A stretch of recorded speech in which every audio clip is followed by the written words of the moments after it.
Capítulo 1, por favor, versos del 9 en adelante. Síganme con su vista.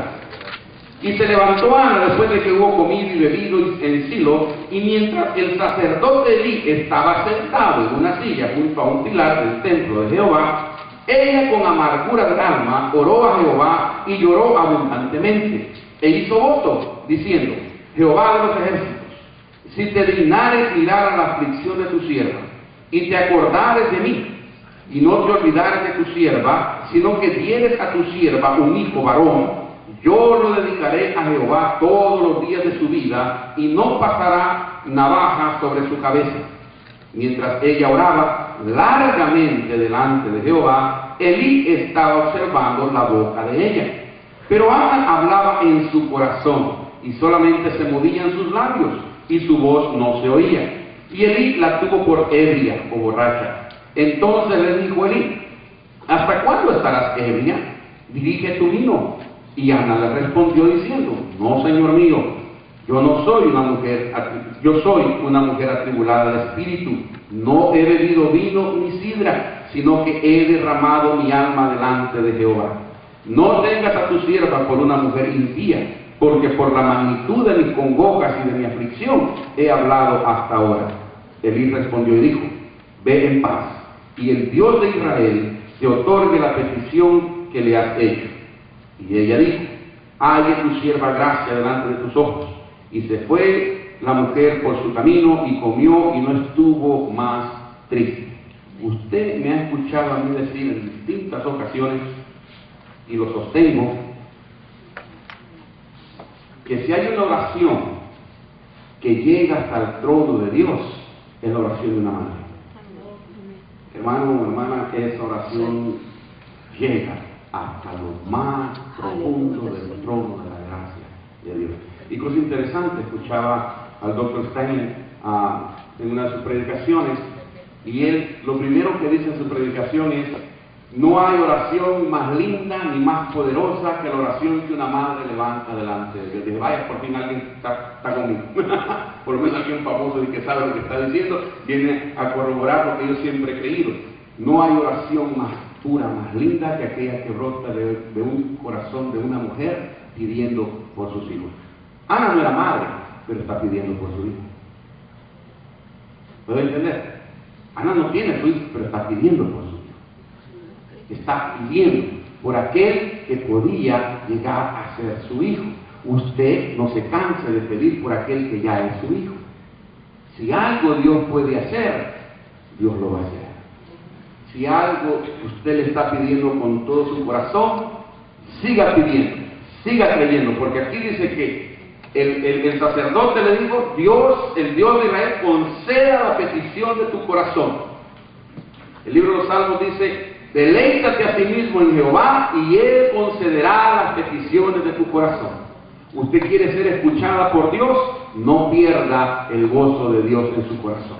Por muy fuerte que sea la prueba, por muy grande que sea la petición, que mi hijo está en droga, que mi hijo está en la cárcel, que mi hijo está en las pandillas, que mi hijo esté en el hospital, deje a su hijo ahí, agárrelo y póngalo en las manos de Dios. Amén. Para que usted el día de mañana pueda decir: mi hijo, mi hija está en las manos de Dios.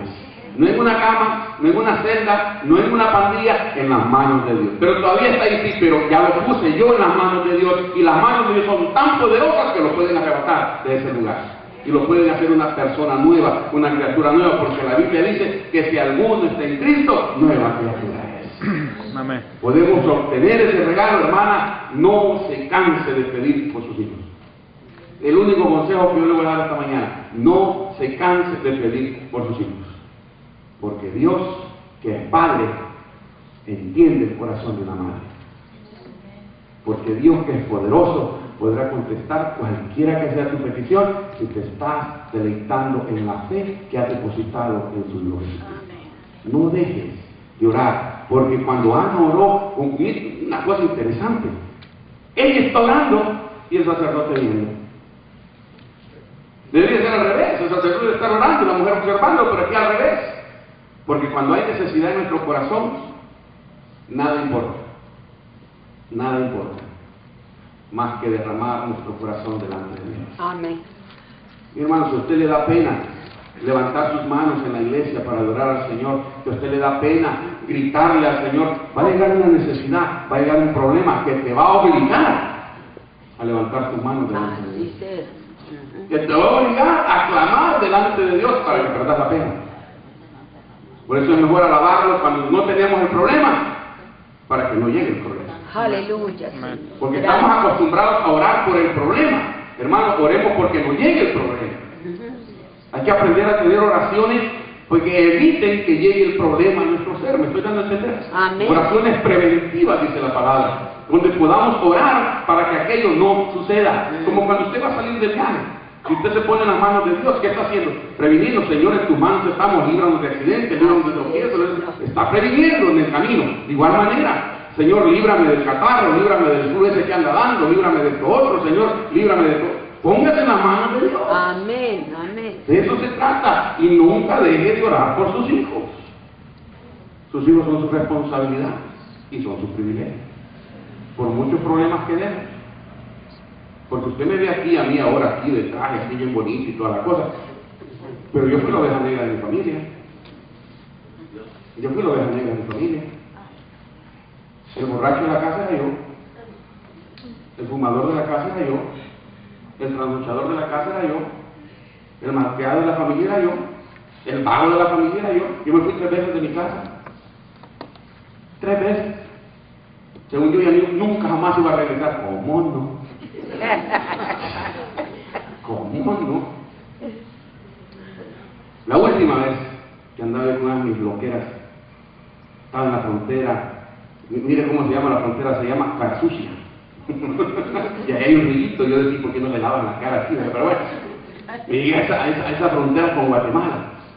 Y estaba yo, recuerdo, en la noche, tirado en unas llantotas de esas de trailer, escuchando el hit número 1 de Guatemala en aquel entonces, en la radio.